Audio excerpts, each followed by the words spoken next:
I'd like to call to order the Utility Service Board for the City of Lawrence on this, the 28th day of September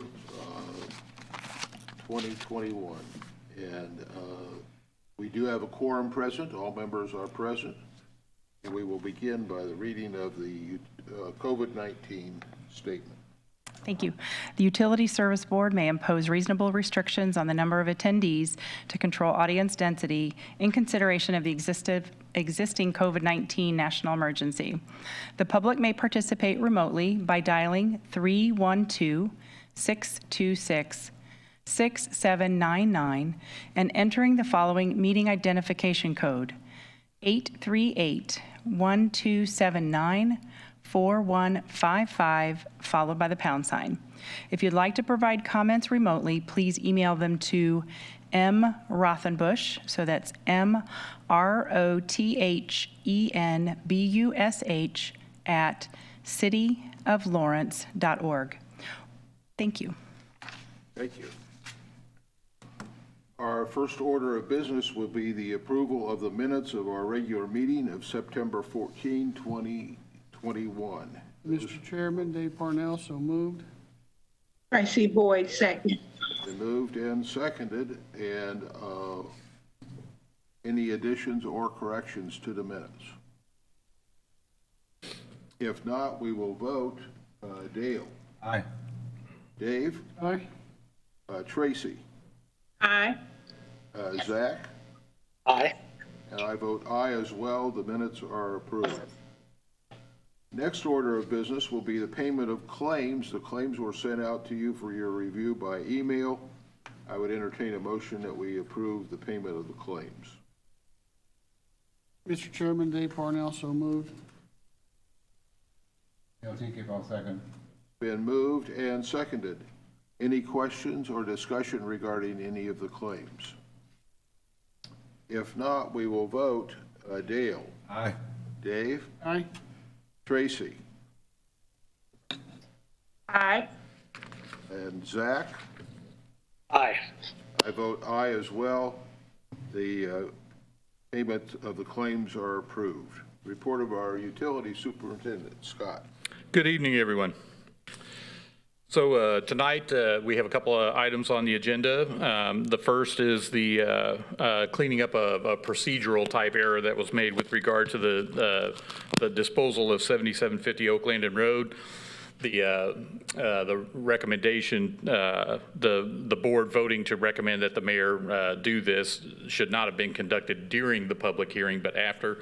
So all we need tonight is just another recommendation to approve the mayor to dispose of the property. So we'll be looking forward for that. We certainly recommend approval on that. We also have before the board tonight amendment number 1 to task order number 5 with American Structure Point. Task order number 5, if you recall, was for the EPA assistance, the technical engineering assistance in the response and negotiations that we've recently undertaken with EPA. We do expect to be getting a final order from EPA probably sometime in October, hopefully soon.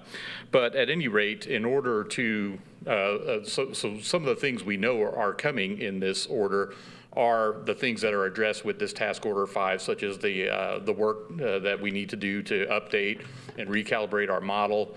We're also converting that to a more user-friendly type platform, I guess, is a good way to put that.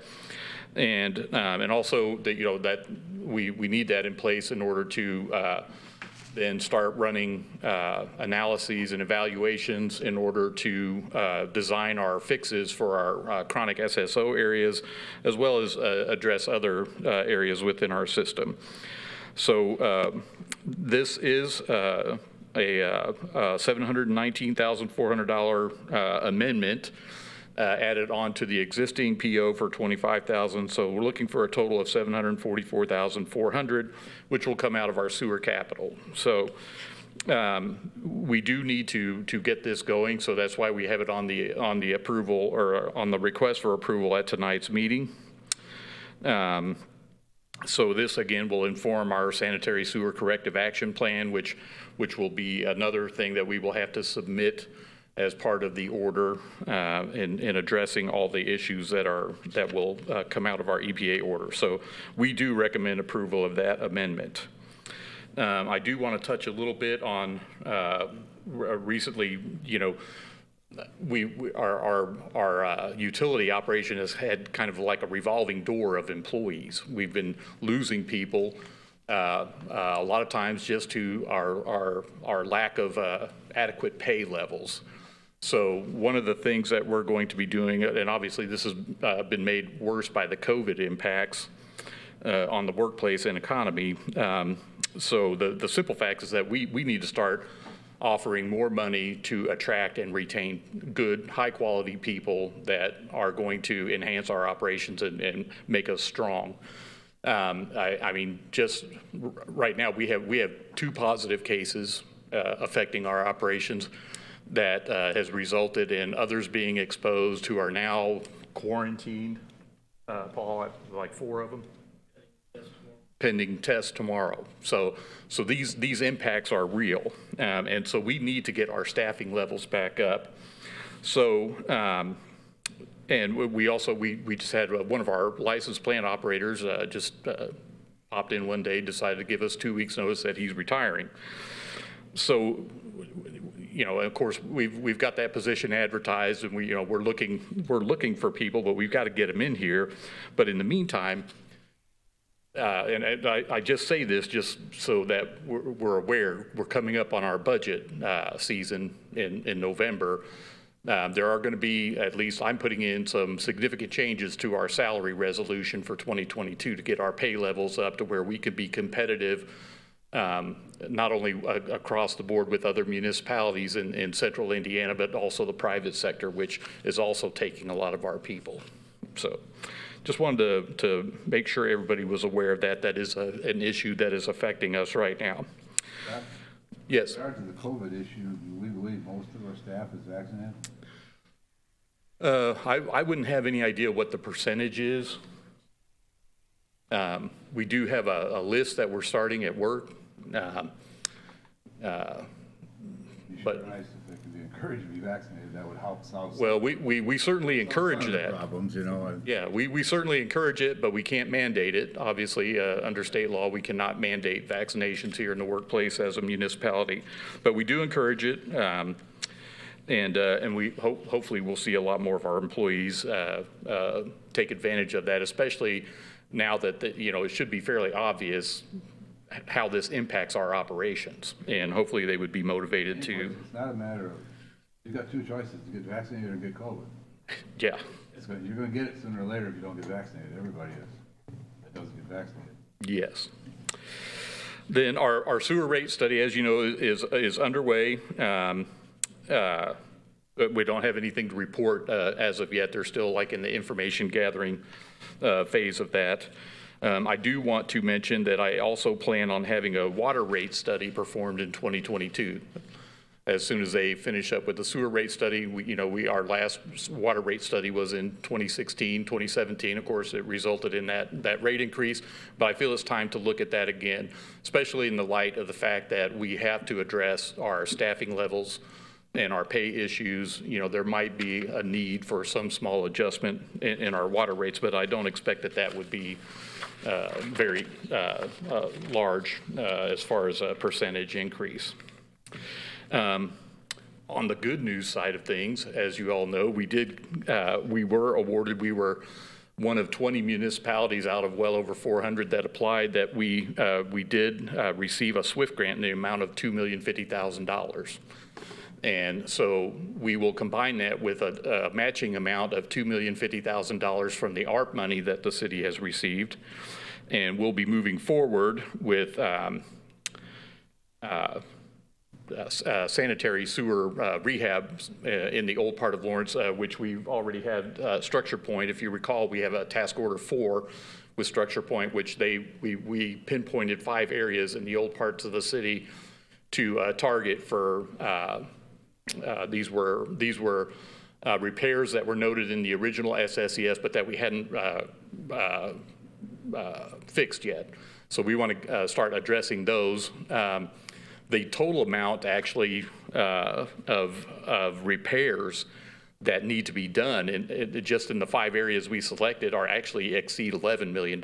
So although we'll throw $4,100,000 at it again, we're actually addressing less than half of it. So that just goes to show the magnitude of what we have facing us out there, and also just serves to underscore that, you know, we should not let the fact that we got a SWIFT grant and we're using some ARP money allow us to think that, oh, well, you know, we don't need a rate increase. We just got $4 million. Well, $4 million is not going to do, again, less than half of just these 5 small areas bounded by Franklin Road, Shaylin Way, 46th, and 56. You know, that's a rather small area of town. But that just goes to show the magnitude, the amount of work that needs to be done on our sanitary sewer system.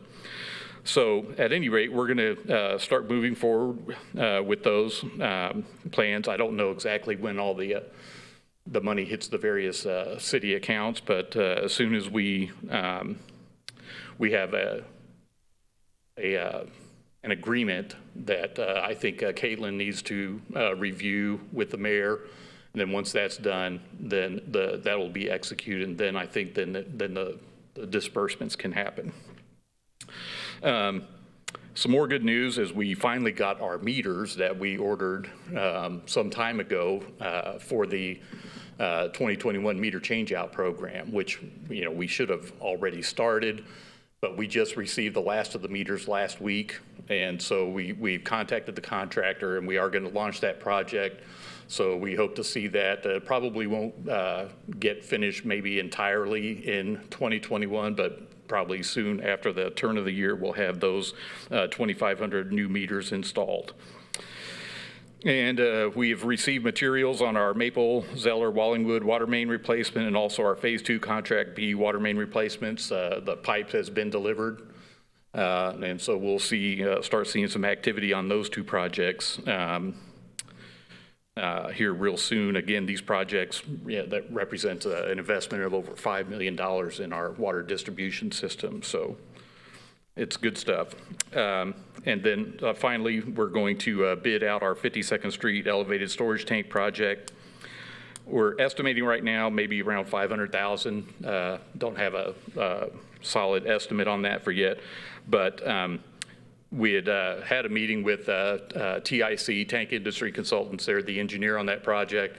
And so we were going to bid in the fall. We were looking at maybe a spring construction of that, but in talking with Tom Spear, our water plant manager, and given all the work that's still being done on our water treatment plants, we decided maybe we'll push that tank out to the early fall of 2022.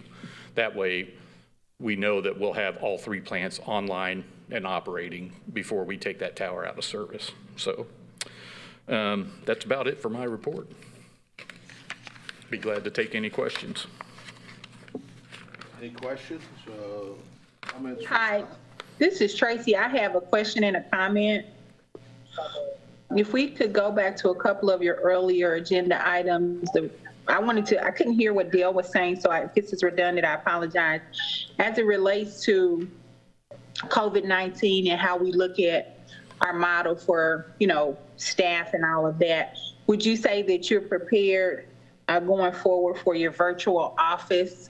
Because I know a lot of organizations, they weren't designed to be virtual in the event that, we're finding ourselves kind of vacillating back and forth with the pandemic. Yeah, well, I certainly hope we don't get back to that point, but yes, we are entirely capable of being able to operate remotely. We have adequate laptop computers and MiFi devices to be able to allow our business office functions as well as our administrative functions to operate from home if need be. And actually our plant operators and certain of the distribution and collection system crews are also equipped with laptops that can work remotely. Okay, great. And then my other comment is just around the rate increase study. That seems to be just like an unpleasant process sometimes. If we could just be mindful to spread if it's necessary to have an increase to spread it out evenly over a period of time versus being heavier on the front side.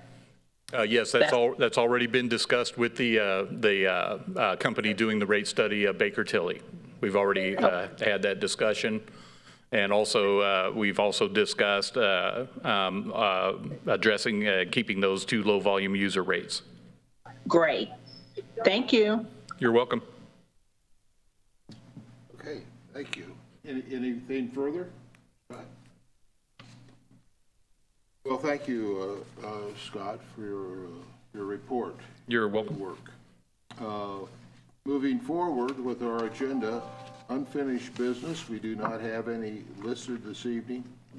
Under new business, I would entertain a motion for a recommendation to the mayor regarding the approval of disposal of real property located at 7750 Oaklandon Road, pursuant to Indiana Code. Mr. Chairman, I so move, make that recommendation. It has been moved. Is there a second? Tracy Boyd, second. Been moved and seconded. Any discussion regarding this item? If not, we will vote. Dale? Aye. Dave? Aye. Tracy? Aye. Zach? Aye. I vote aye as well, so that is approved. Second item under new business, I would entertain a motion for the approval of Amendment 1 to Task Order Number 5 with American Structure Point for 2021 EPA assistance. Dale, I make that motion. Been moved. Is there a second? Dave Parnell, second. Been moved and seconded. Any discussion regarding that item? If not, we will vote. Dale? Aye. Dave? Aye. Tracy? Aye. Zach? Aye. I vote aye as well. That is approved. That completes our new business for this evening. Account adjustments, I do not have any. Remonstration of ratepayer dispute regarding disconnect notice, we do not have any. Citizens' comments, no one signed up for citizens' comments, but we do have someone present. Policy or procedure on it. Just fill out the form back there. Yes, and if you would come forward and speak in the microphone. Yes, sir.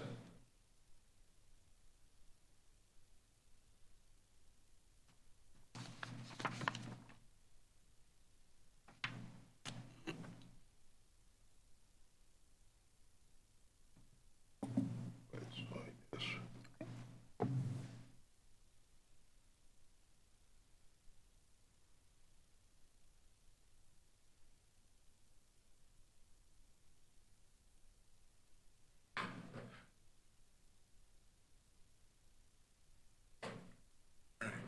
Thank you all for allowing me to speak. I had a question about. Sir, Yes.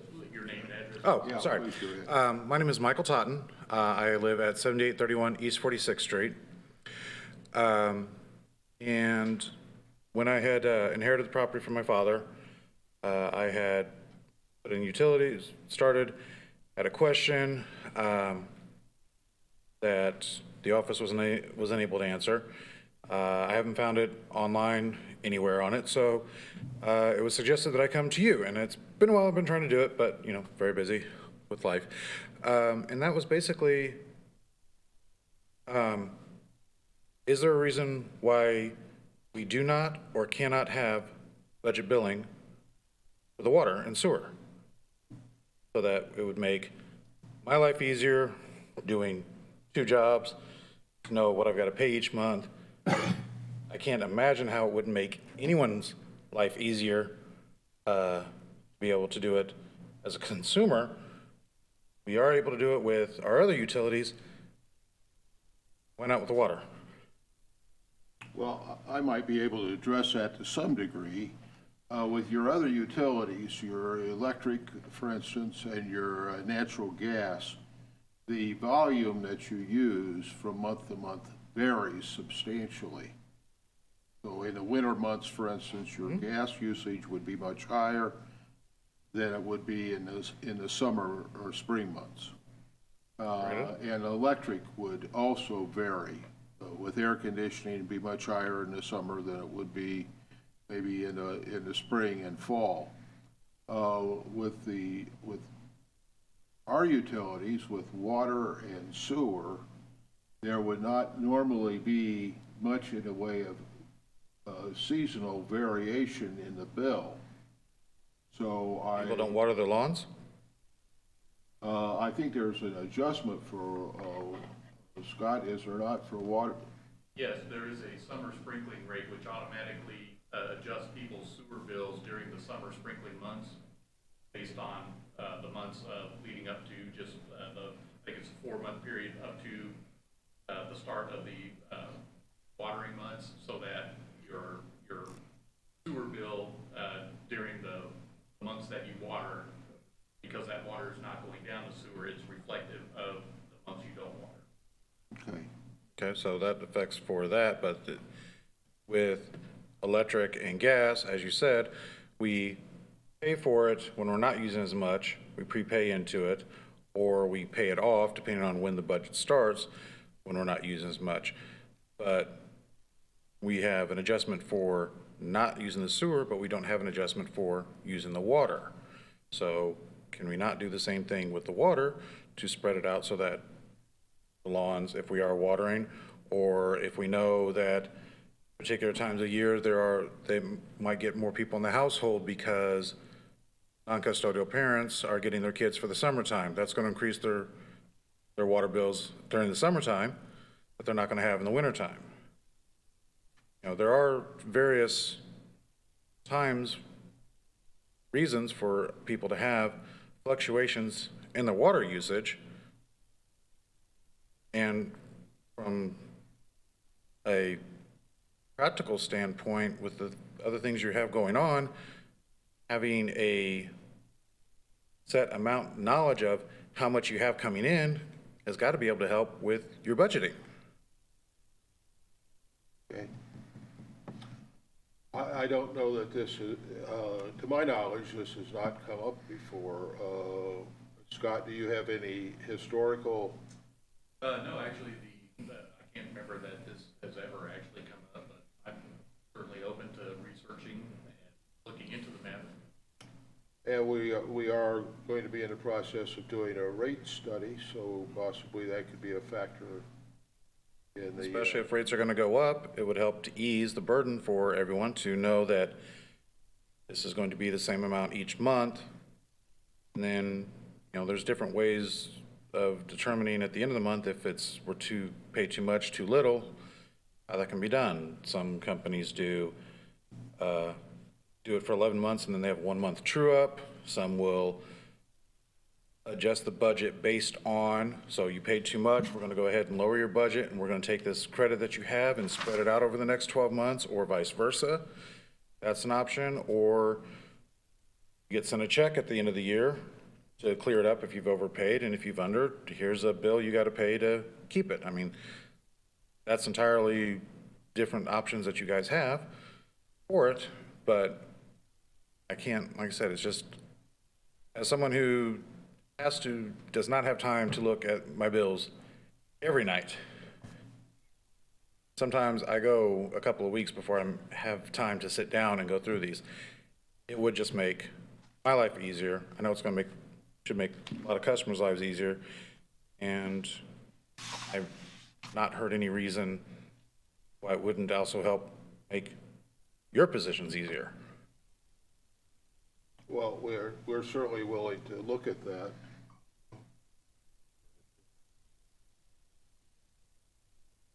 Let me ask you, is there a big variance between your bills? I'm not going to say there are times that there are variants due to water usage. It just kind of depends. Like if my daughter decides she wants to start taking more baths this week or this month than she did last month, there's that. But I tried to do